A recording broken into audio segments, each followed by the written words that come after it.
بزن بریم با هم دیگه یه نونتابه خوشمزه درست بکنیم. اول یه تخم مرغ داریم چون من میخوام مقدار کم درست بکنم. تخم مرغمو همراه با شکر خوب هم میزنم. بعد از اینکه تخم مرغ و شکر رو مخلوط کردیم حالا ماست رو اضافه میکنیم و هم میزنیم دوباره. آرد گندم و آرد برنجم الک میکنم. یه مقدار بیکینگ پودر و دارچین و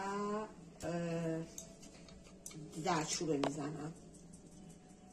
بهتون سرو شده یه کوچولو خیلی کم بهش شیر اضافه کنید.